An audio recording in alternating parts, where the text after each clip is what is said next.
অনুরাগ বাইরে আছে তাই না? হ্যাঁ। শোনো, এক কাজ করো, যা টেস্ট করেছি তুমি বাইরে গিয়ে অনুরাগকে পাঠিয়ে দাও। কি দেখলেন ডাক্তারবাবু? কথাটা অনুরাগকেই বলি। দেখুন, আমি তো পেশেন্ট, আমার কি হয়েছে সেটা তো আমি জানতেই পারি, তাই না? আমি কি সত্যি কনসিভ করেছি? গতকাল পর্যন্ত তাই ভেবেছিলাম, কিন্তু আজ ফাইনাল টেস্ট করার পর দেখলাম তা নয়। তাহলে? ভয়ের কিছু নেই, সামান্য ব্যাপার, একটা ছোট্ট অপারেশন। না না ডাক্তারবাবু, আমি ভয় পাচ্ছি না, আমি খালি জানতে চাইছি আমার ঠিক কি হয়েছে। আচ্ছা বেশ, আমি না হয় দুজনকে একসাথে বলছি। আমি ফোন করে অনুরাগকে ডেকে নিচ্ছি।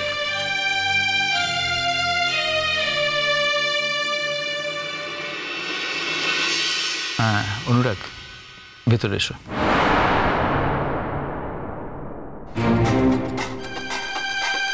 ডক্টর এসো, বসো।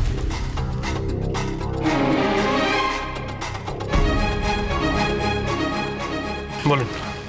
অনুরাগ, তোমাকে আমি সুখবরটা দিতে পারছি না।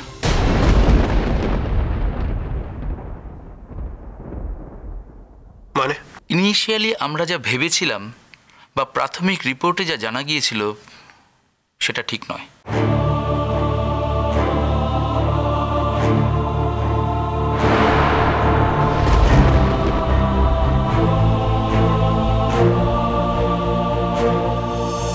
এই খবরটা পেয়ে তোমরা যতটা আনন্দ পাবে ততটা আমি পাবো না, কারণ আমি জানি এই বাচ্চাটা আমার নয়।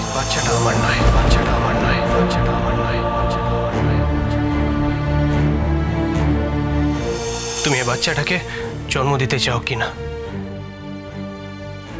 তুমি যদি এই বাচ্চাটার সঙ্গে থাকতে চাও তাহলে আমাদের একসাথে থাকা হবে না। আচ্ছা, আপনি কি বলছেন এটা ডক্টর? তাহলে একটা লাম্প পাওয়া গেছে। না না, চিন্তার কিছু নেই, তবে অপারেশনটা তাড়াতাড়ি করে ফেলতে হবে। আপনি শিওর যে শুধুমাত্র একটা? এরকম ক্ষেত্রে অনেক সময় একই রকম সিমটম হয়ে থাকে। তোমাকে অবশ্য ভেঙে বলার কিছু নেই, অপারেশনটা একদমই মেজর নয়, খুব সাধারণ।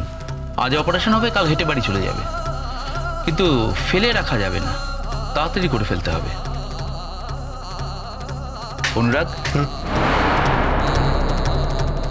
হ্যাঁ, থ্যাংক ইউ। থ্যাংক ইউ কেন?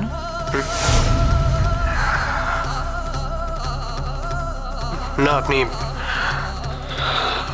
আপনি সবটা আমাদের ক্লিয়ারলি জানালেন সেজন্য। না দেখো, আমার বরং খারাপ লাগছে যে আমি তোমাদের কোনো সুখবর দিতে পারলাম না।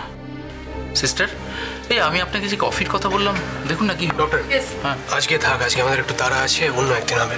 না না, তা কি হয়? দেখো অনুরাগ, তোমার ওখানে গেলে তুমি কি না খাইয়ে ছাড়তে, আর আমার এখানে আমি কি ছাড়তে পারি? আমি বলছি তো অন্য একদিন এসে খেয়ে যাবো, আজকের দিনটা থাক। আমি তো বলা হয়ে গেছে, কফি আসবে এক্ষুনি। হ্যাঁ বলছি, হ্যাঁ 301। কি হয়েছে? আমি এক্ষুনি আসছি। হ্যাঁ অনুরাগ, জাস্ট 2 মিনিট, তোমরা কফিটা খেয়ে নাও, পেশেন্টটি সিরিয়াস ব্যাপার। শিওর, না আপনি যান প্লিজ। ওকে।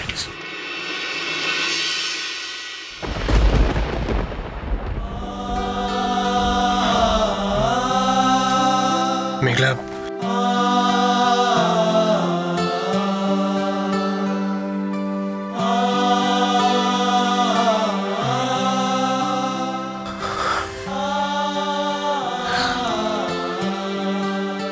মেঘলা, আমি জানি আমার কাছে এই মুহূর্তে তোমার কাছে ক্ষমা চাওয়া ছাড়া আর কোনো উপায় নেই, কিন্তু এরকম একটা সিচুয়েশনে দাঁড়িয়ে তোমার কাছে ক্ষমা চাওয়াটাও বোধহয়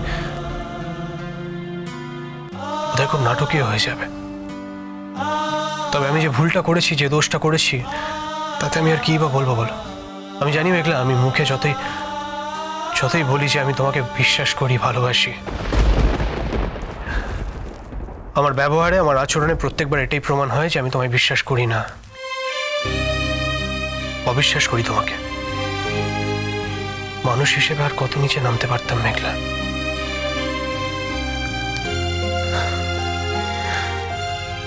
তবে একটা জিনিস না আমি কিছুতেই বলে বোঝাতে পারবো না, যে নিজের ভালোবাসার মানুষকে অবিশ্বাস করে তার নিজের ভিতরের অস্বস্তি, ফ্রাস্ট্রেশন, ইরিটেশন, কষ্ট সবটাই কিন্তু অনেক বেশি।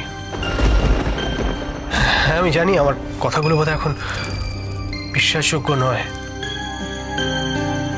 কিন্তু কি বলতো মেঘলা, যাকে অবিশ্বাস করা হয় তার মধ্যে অন্তত এটুকু কনফিডেন্স থাকে যে উল্টো দিকের মানুষটা ভুল করছে, সে সত্যিটা বুঝতে পারছে না।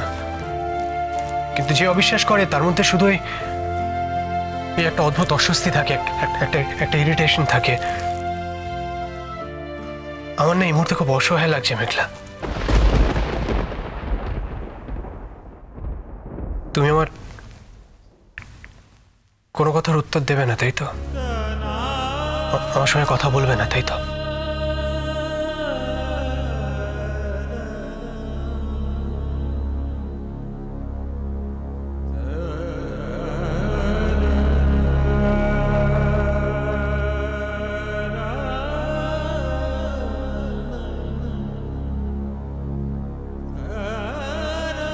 মেঘলা,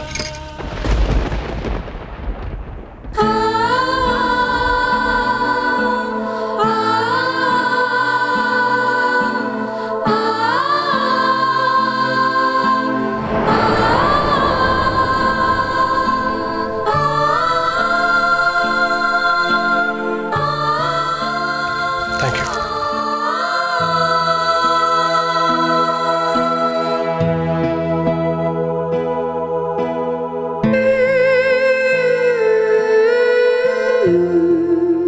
মেঘলা,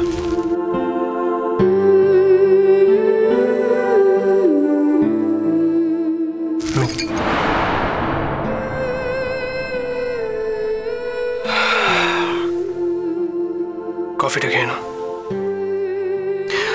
সকাল থেকে কিছু খাওয়ানি, কফিটা খেয়ে নাও না। আমি খেতে পারবো না অনুরাগ। মানুষ তো চিরদিন না খেয়ে বাঁচতে পারে না, আমিও পারবো না। কিন্তু প্লিজ আমি রিকোয়েস্ট করছি তোমাকে, তুমি এখন আমায় জোর করো না, আমি খেতে পারবো না।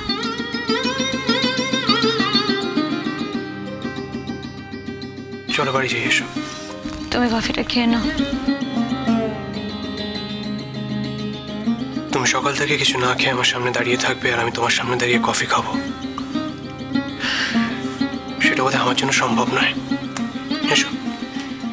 তুমি তো সকাল থেকে না খেয়ে আছো, এরপর হসপিটাল যেতে হবে। তুমি বরং আমাকে একটা গাড়ি ধরে দাও, আমি বাড়ি চলে যাব। তার প্রয়োজন পড়বে না মেঘলা, আমি হসপিটালে যাচ্ছি না। কেন? যাবার তো কথা ছিল। কথা ছিল কিন্তু যাব না। সিচুয়েশনটা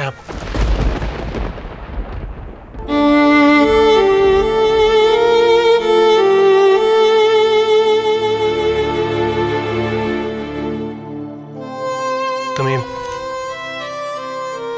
ভয় পেও না মেঘলা, অপারেশনটা খুব মেজর না, কিন্তু ইম্পর্টেন্ট করিয়ে নিতে হবে। আর অপারেশনটা করিয়ে নেওয়ার পরে তুমি পুরোপুরি সুস্থ হয়ে যাওয়ার পরে তুমি যদি রাজি হও তাহলে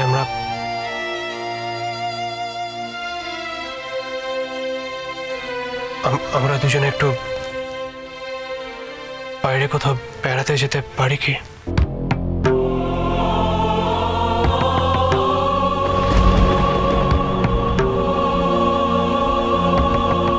হাসছো?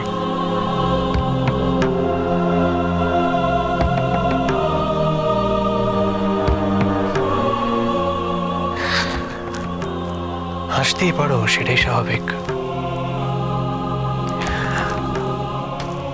আমি জানি ব্যাপারটা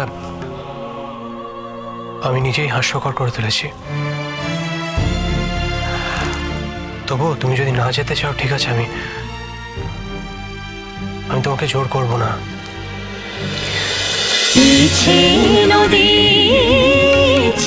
নদী